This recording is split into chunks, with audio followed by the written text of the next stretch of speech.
Now अब हम इससे पहले हम अपरिमेय संख्याओं के बारे में पढ़ चुके हैं, उन्हें सिद्ध कर चुके हैं कि कौन कौन सी होती हैं। अब पढ़ते हैं डेसिमल नंबर। डेसिमल नंबर यानी दशमलव संख्याएं, ये दो प्रकार की होती हैं, एक होती है शांत और एक होती है अशांत। शांत वो होती है जो पूरी पूरी डिविजिबल हो जाती है, मतलब जिनमें पूरा पूरा भाग दे दिया जाता है और जिनका शेष क्या जीरो बचता है। जैसे 10 से हम 25 में भाग करें, किसमें करें 25 में, तो 2 बार जाएगा, कितना बचा 5, 5 बचा, फिर पॉइंट दे देंगे, जीरो उतार लेंगे और फिर 5 बार जाएगा और नीचे क्या बचेगा शेष, शेष क्या बचेगा जीरो। तो इनका जो दशमलव प्रसार ये कैसे होते हैं, शांत होती है, यानी इनका प्रसार एक जगह आके खत्म हो जाता है। दूसरी होती है अशांत, इन्हें बोलते हैं नॉन टर्मिनेटिंग। क्या बोलते हैं, नॉन टर्मिनेटिंग। जैसे 10 से 3 में भाग करें, क्या करें 10 से 3 में भाग, जैसे 3 से 10 में भाग कर रहे हैं तो 3 तिया 9, ठीक है 1 बचा, फिर पॉइंट देंगे जीरो, फिर आएगा 3 तिया 9, फिर 1 बचा, पॉइंट दिया हुआ तो जीरो। ऐसे हम देते रहेंगे और इधर 3 3 बढ़ता रहेगा। तो ये क्या कहलाती है, अशांत, यानी जिनका दशमलव प्रसार कभी भी खत्म ना हो, वो क्या कहलाती है, अशांत या नॉन टर्मिनेटिंग। अशांत में एक और आती है अशांत आवृत्ति। अशांत आवृत्ति का मतलब है कि किसी वर्ण की बाद बार बार आवृत्ति हो। आवृत्ति से मतलब किसी भी चीज को बार बार आना। जैसे यहाँ पर 3 क्या है, हर बार 3 ही आ रहा है, तो ये क्या हो गया अशांत आवृत्ति।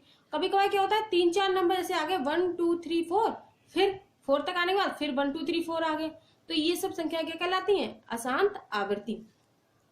अब परिमेय संख्याओं और उनके दशमलव प्रसारों का पुनर्भ्रमण।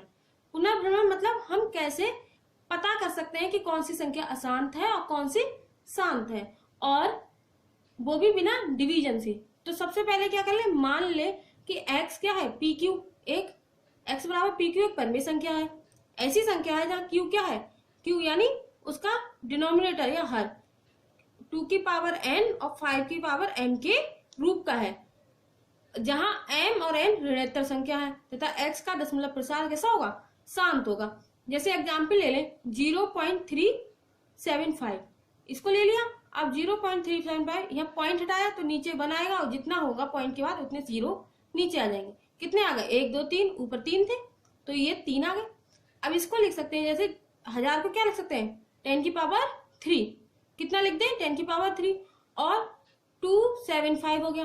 अब 10 को क्या लिखते हैं, जैसे 10 के जो गुणनखंड होते हैं वो क्या होते हैं, 10 बराबर 2 इंटू 5, यही तो लिख सकते हैं 10 बराबर 2 इंटू 5, तो 10 को 2 इंटू 5 लिख सकते हैं। और पावर कितनी आ गई 3, क्योंकि 3 तो हमें दे ही रखी थी। समझ में नहीं आया तो एक बार दोबारा से, जैसे 0.375 कोई संख्या है, इसमें क्या करें पॉइंट हटाएं, 1 लाएं और जितने बाद पॉइंट के बाद जितने नंबर उतने नीचे जीरो लिख जाते हैं। अब 3 है तो 3 जीरो लग गए, अब ये हो गया 1000। 1000 को क्या लिख सकते हैं 10 की पावर 3। 10 के गुणनखंड कौन से होते हैं 2 इंटू 5, कितने होते हैं 2 इंटू 5 की, और यहाँ की पावर कितनी है 3, तो 3 लिख गया। अब हमने क्या देखा कि उस वास्तविक संख्या को जिसका दशमलव प्रसार कैसा है, शांत, इसका दशमलव प्रसार कैसा है, शांत है, क्योंकि इसके आगे ये तो बढ़ नहीं रहा है, को P/Q के रूप में बदल लिया जाता है। किस फॉर्म में बदल लिया, इसका दशमलव प्रसार शांत है तो P/Q के फॉर्म में बदल लिया, जहां हर में केवल 2 की घात है, किसकी 2 की घात है, 5 की घात है या दोनों की। देखो यहाँ पर क्या है 2 की भी है या 5 की भी है। तो ये कह रहा है कि चाहे केवल या तो 2 की घातें हो या केवल 5 की घातें हो या फिर दोनों की घातें हो, क्योंकि 10 की घातों में 2 और 5 की घातों के गुणनखंड के रूप में होंगी। 10 की घातें किसकी 2 और 5 के घातों की गुणनखंड के रूप में होंगी, उसको क्या कहेंगे, वो एक शांत होगा। समझ में आ गया क्या, शांत होने के लिए किसी भी संख्या के हर जो है वो 2 की घात में हो या 5 की घात में हो या 10 की घात में हो या दोनों की घात में हो 2 और 5 की, तो वह संख्या कैसी होगी, शांत होगी। समझ में आ गया। अब अगला है, माना x इजकल टू P/Q एक परिमेय संख्या ऐसी है जहाँ q क्या है 2 की पावर n और 5 की पावर m के रूप में नहीं है। मतलब अब ये इस रूप में नहीं है कि इसके नीचे 2 और 5 इस रूप में नहीं है, तो ये कैसी होगी, अशांत आवृत्ति होगी। कैसी होगी, अशांत आवृत्ति होगी। यहाँ आप लोगों को समझ में आ गया। ये चीज अगर आप समझ लेंगे तो क्वेश्चन बहुत आसानी से हो जाएगा, और अगर थोड़ी बहुत भी रह गई तो अभी क्वेश्चन कराएंगे तो आपको अच्छे से समझ में आ जाएगा। चलिए अब आते हैं क्वेश्चन पे। क्वेश्चन है, बिना लंबी विभाजन प्रक्रिया किए, बताइए कि निम्नलिखित परिमेय संख्याओं के दशमलव प्रसार शांत है या अशांत। मतलब इसमें हमें विभाजन नहीं करना है। क्या नहीं करना है? विभाजन। तो जब विभाजन नहीं करना है तो हमें ऐसे बताना है कि ये जो परिमेय संख्या दे रखी है इनका जो दशमलव प्रसार है वो शांत होगा या अशांत। अब पहला क्वेश्चन क्या है? 13/3125। देखो 13 क्या है? एक प्राइम नंबर है। कैसा है? प्राइम नंबर या अभाज्य संख्या है। तो उसके गुणनखंड क्या होंगे? 13 के गुणनखंड क्या होंगे? अगर हम 13 के गुणनखंड करें 1 और 13, क्योंकि वो कैसी है? अभाज्य संख्या। अब कर लेंगे 3125 के अभाज्य गुणनखंड।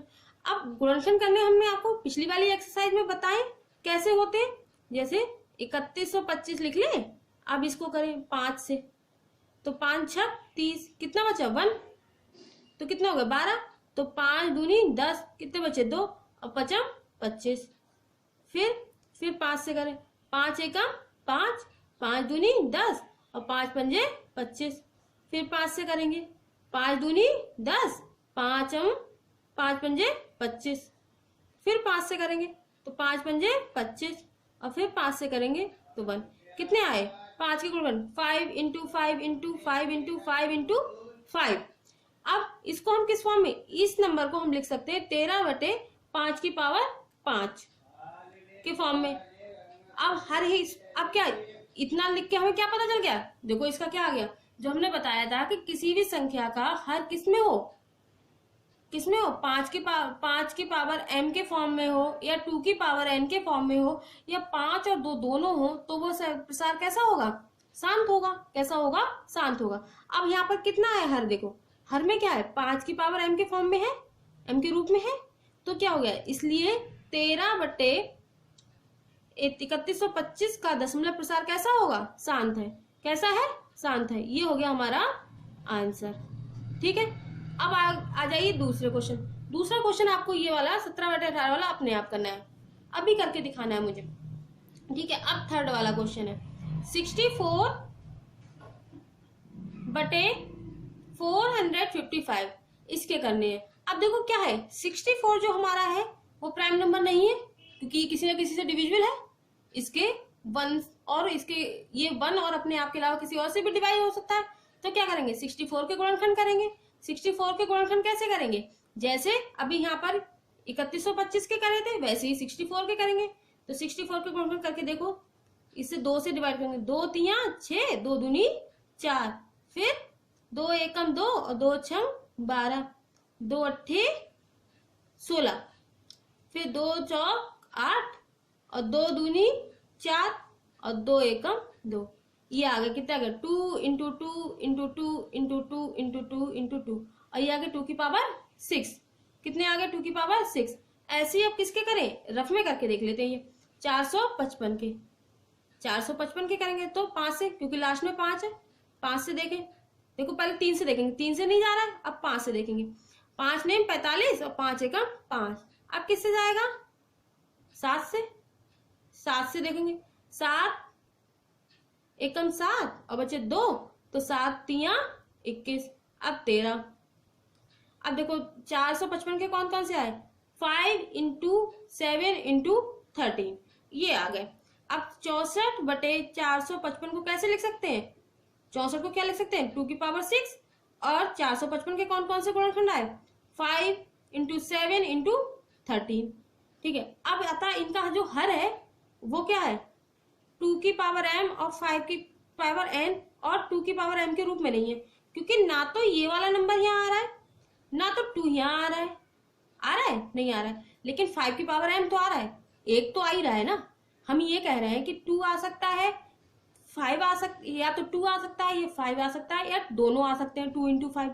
लेकिन यहाँ पर क्या है? 2 इंटू 5 नहीं आ रहा, 2 नहीं आ रहा, 5 आ रहा है। लेकिन क्या है? 5 के साथ कुछ एडिशनल भी तो आ रहा है। 5 के साथ कुछ एडिशनल क्या आ रहा है? 7 इंटू 13। तो इसमें लिख देंगे हम, यहाँ पर लिख के नहीं छोड़ेंगे कि यहाँ पर हमने लिख के जो छोड़ दिया कि हाँ ये भैया हमारा आसान हो गया, अब इसके आगे हमें कुछ नहीं करना है। अगर ऐसा करेंगे तो नंबर नहीं मिलेंगे। कि क्या करेंगे? हमें इसका पूरा लिखना है कि क्यों नहीं है आसान, क्या है इसलिए अशांत है, इसलिए हमें क्या है 5 तो है, लेकिन हमने क्या लिखा, अतः हर क्या है 2 की पावर m और इंटू 5 की पावर n और 2 की पावर m के रूप में नहीं है। इसमें 7 और 13 गुणनखंड भी शामिल है। देखो इसमें 5 के साथ क्या है 7 और 13 भी शामिल है, इसलिए 64/455 का दशमलव प्रसार अशांत आवृत्ति होगा। कैसा होगा, अशांत आवृत्ति होगा, क्योंकि इसके साथ क्या होगा, ये ऐड हो गए। अगर ये केवल 5 रहता तो कैसा होता, शांत होगा, लेकिन इसके साथ क्या ऐड होगा 7 इंटू 13, मतलब 5 और 2 के अलावा अगर कोई और नंबर 5 और 2 के अलावा 3 है, 4 है, 7 है, 8 है, कुछ और भी ऐड हो जाएगा तो ये कैसे हो जाएंगे, अशांत आवृत्ति हो जाएगी। ठीक है, समझ में आ गया अब अच्छे से। अब आपको जो ये 4th और 5th ये दोनों किससे है, होमवर्क में, किसमें है, होमवर्क में। ठीक है, अब आप लोग इसको करिए अच्छे से, नोट करिए कॉपी पे, आगे के आप क्वेश्चन इसके बाद में कराए जाएंगे। Thank you.